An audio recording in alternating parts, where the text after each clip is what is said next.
along the way, and these lessons make me reflect upon the two of you today. First, everyone's a little crazy.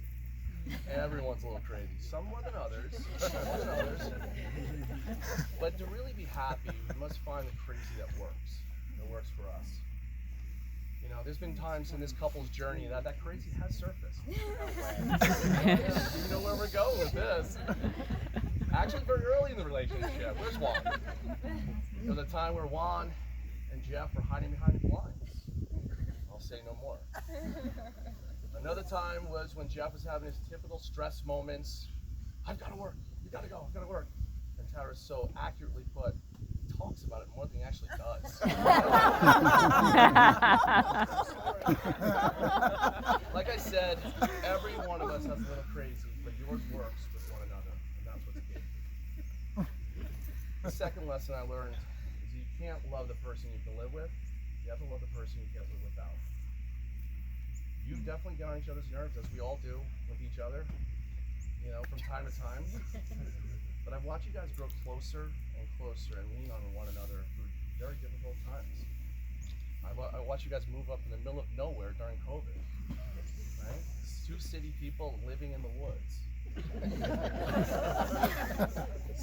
You survived lockdown, right? And you still like one another. You're smiling today.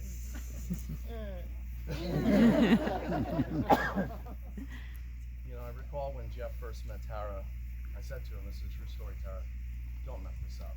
I use different words that I will not use in front of the children today. But I said, I'm not spending the rest of my life doing therapy on my couch with you. Do not mess this up. It is true. It's true. And the last one, when I was 17, somebody shared with me a Chinese proverb that said, if I am I because of you, and you are you because of me, we are not. But if I am I, and you are you, we are. You know, those words, young, unsophisticated, kind of crazy, I found them profound then, but it wasn't until recent years that they really kind of made sense. When a couple comes together and has void within themselves that they're looking to fill, they're doomed for failure. But when a couple comes together, as you both have, with full understanding and acceptance of themselves, the sum can be greater than each part alone, as you both are. You know, I can tell you, and I said this to Jeff's father the other night, Jeff has grown so much since he met you into a wonderful man. I can't say the same, like, you've been amazing since day one. So, I couldn't say more about just how happy I am to be here today. However, now's the fun part. So you guys chose to write your own vows, right? Did you do it? Let's go first. Coin toss. Go. All right. I call it though. Heads or tails? Heads. She's gonna win. She Winning did. you go first. Oh. Your choice. That means you go first, Jeff. No, you're not. You go first. All right, Jeff.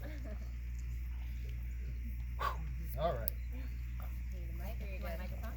No, you guys can hear me? Yeah. You guys can hear me okay? Yeah. Okay. I'll start blubbering soon, for sure.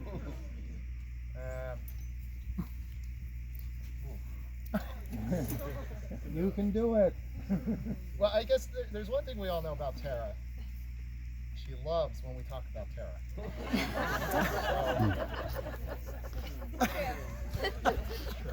Okay, Tara. I proposed to you 1 year, 5 months, 13 days, 16 hours, Wow. 32 minutes, Wow. 8 seconds. Not I know. accurate.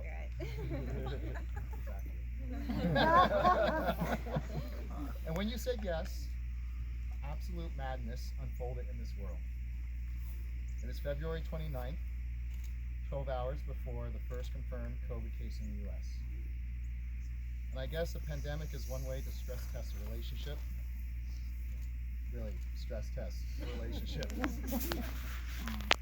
So the challenge is accepted, and God willing, the challenge will be completed in a few minutes. Maybe a few seconds, I don't know, whatever we can get to. Sadly, not many people can say this, but for us, lockdown was a blessing in disguise. It was an opportunity to learn so much about the relationships and For instance, I didn't know you could get divorced several times before getting married.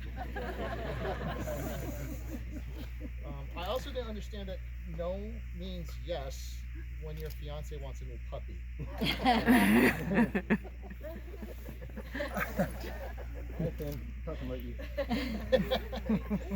But it was an opportunity to observe, experience, and appreciate all the things that made me fall in love with you.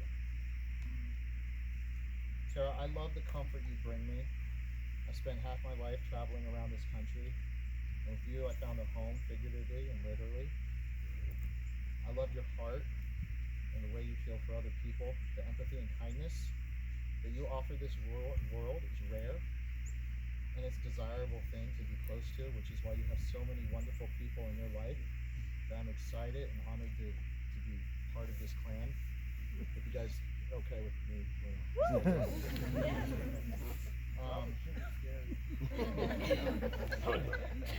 see this Nima. I love your honesty and your ability to hold me accountable and continue to hold me accountable. It makes me a better person, and I want to be the best person I can be for you every day for the rest of my life and the rest of your life. So when Googling how to write vows, lots of Googling, they say you'd have to tell a story about you as a couple, and the story I want to tell is not written yet. The first page is here today with our friends and family and pets and that monster.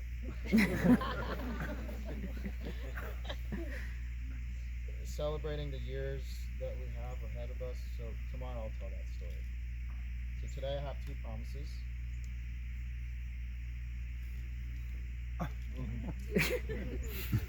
I promise to bring you coffee every morning. I'm hoping and praying it will make me your best friend. But I promise to love you through 1,000 more pandemics, but only the contract, the deepest of love sicknesses for you forever. Top that.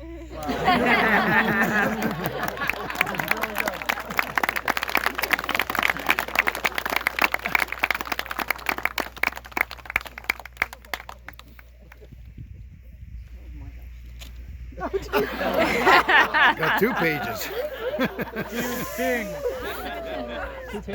Single space, yeah. Put it front and back.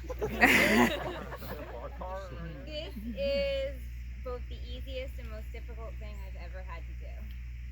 Stand up in front of all of our friends and family and marry you, easiest thing. But finding the right words to explain just how much I love you and cutting those words to the 1 to 2 minutes you allotted for me. You all know I like to talk, not easy. Also not gonna happen. A lot of people don't know that I actually proposed first. It's always a competition. The very first time we spoke on the phone, I was eating leftover Chinese takeout for breakfast. I hadn't met you yet, so no one was making eggs for me. And I opened my fortune cookie, and it just said love. I immediately took a picture, texted it to you, and said, "You're just going to have to marry me." You looked at you didn't freak out, which is what I kind of wanted. You just said, "Okay." I love that you embraced my weirdness and love me as I am, in the same way that I love that you are just you at all times. You always express your true emotions in their purest form. Unfiltered, unadulterated, and unapologetic. I love that you will force me to leave my computer to come see a rainbow or a pretty bird that you just spotted. I love that you make friends everywhere you go. I love your dad jokes. I love your creativity and curiosity. But mostly I love your heart. You love deeper and more freely than anyone I have ever known. It's that beautiful heart that locks me in. I try to remind you, at least once a day, how lucky you are to be with me. But the truth is, I I don't know how I got this lucky that my person gets to be you. Truly, I don't feel like I deserve you most days. I'm honestly not even that great. I complain about everything. I can't keep a secret. And I don't feel anything when you show me those pretty birds and rainbows. That's the best.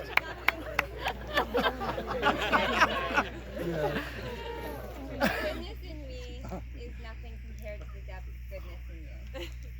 So thank you for choosing me. I feel like I've waited my entire life for you. We are both polar opposites and uniquely similar all at once.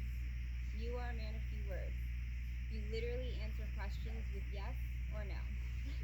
That's insane to me. I like to talk and talk some more, and then I'll probably come back around and have one more point for you.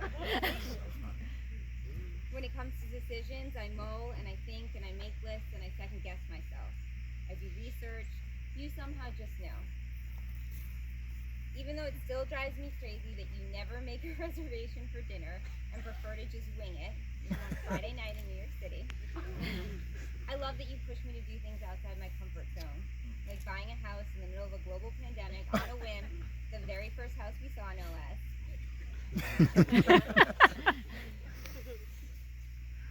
We are also very similar.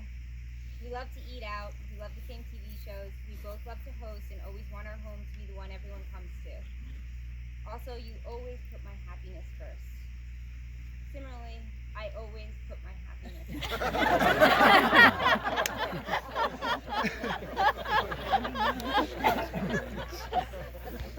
I have truly never felt so cared for than I do with you.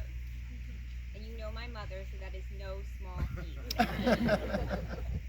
You do everything to support me. Literally everything, I swear. I will do a load of laundry or learn how to use the stove at some point in our marriage. While all the while encouraging me to want better for myself. My mom used to tell me when I was younger that her father, my grandfather, told her, if you want to know if the guy is the one, take him somewhere when there's no real urgency and get lost on purpose and see how he reacts. Oh boy. I would never put you to that test. To be honest, you would fail. But along those lines, my favorite thing to do with you is to get in the car, drive, get lost, put music on, and just sit with each other. And that's what you make me do when I'm stressed out, which has been a lot. That's a nice truck you got. I've learned over the years, or I'm trying to learn anyway, that I can't map out everything. I have no clue what tomorrow will bring. I don't know where this journey takes us, and we will likely get lost many, many times before we reach the end. But I can honestly say, whatever life brings, as long as I'm with you, I know it's going to be okay. I will always be home, no matter where we are. You are my home. So here are my promises. I promise to love all of you. I promise to listen more. I promise to push you and support you in the way you do me. And I promise to be the best damn co-pilot you could ever ask for on our journey to nowhere and everywhere together.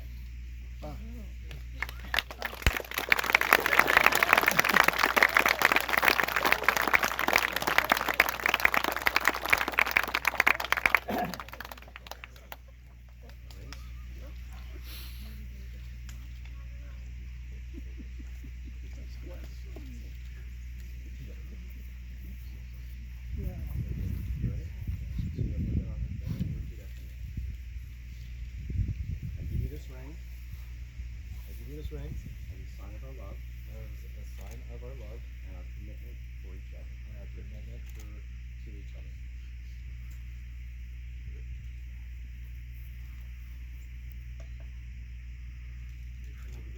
I give you this ring as a sign of our love and commitment to each other. At this time, it would be my honor to call up Father Sean, who's been a friend and a spiritual advisor to the family for over 10 years. It comes from County of Mayo, I believe. And also has given me much needed support in the last 24 hours. Talk me off the ledge. Love Father Sean. I've always an application, Chris. You're doing a great job. What I'd like you to do is extend your palms one right, one down.